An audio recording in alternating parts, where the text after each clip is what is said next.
শহরে বিভিন্ন সময় চুরির ঘটনায় ভালো সংখ্যায় চোর ধরাও পড়ছে।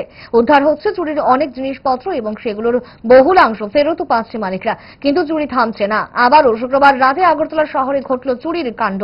ঘটনা ধলেশ্বর ৮ নম্বর রোডে প্রদীপ ভট্টাচার্যের বাড়িতে। পরিবারের লোকজন কিছুদিন আগে চিকিৎসার জন্য হায়দ্রাবাদে যায়।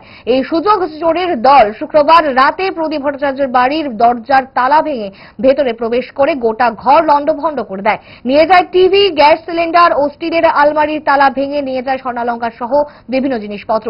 শনিবার সকালে এই চুরির ঘটনা জানতে পেরে প্রতিবেশী সহ তাদের আত্মীয়স্বজন ছুটে আসে। এছাড়া আগরতলা পূর্ব থানার পুলিশও এই বাড়িতে ছুটে যায়। ঘটনা, আমার কাকি শাশুড়ি সকালবেলা ফোন করছে। আমার এটা শ্বশুর বাড়ি। আমার শ্বশুরের নাম প্রদীপ ভট্টাচার্য। ওনারা হায়দ্রাবাদ গেছেন চিকিৎসার জন্য। তো কাকিমণি ফোন করছে যে দরজাটা খোলা দেখতেছে, হয়তো চুরি হয়েছে। তো আমরা আয়া দেখলাম, ঘরে ঢুকে দেখলাম।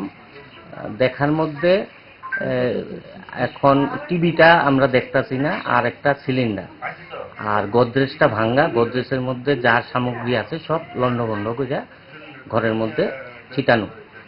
তো এখানে কি আছে না না আছে এটা ঠিক কইতে পারতেছি না। তারপর পুলিশকে খবর দিলাম, পুলিশ তারা আইয়া সেটা তারা এখন করে নিতেছে।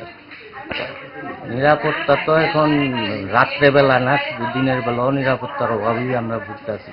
কারণ এই এলাকার মধ্যে আতঙ্কে আছে মানুষ, যতটুকু জানি আমরা। চোরের উপদ্রব প্রচণ্ড, এবং এটা খুব সম্ভবত নেশা যেভাবে বাড়তেছে, এই নেশার প্রভাবে এই চুরিটা। এটা ধলেশ্বর ৮ নম্বর। ইচ্ছে করে ডায়েটটা ভুলে রোলটা ফুচকাটা খেতে, কিন্তু মনে রাখতে হবে 5 দশক ধরে গ্যাস, অম্বল ও পেটের সমস্যা একমাত্র সমাধান গ্যাস নল।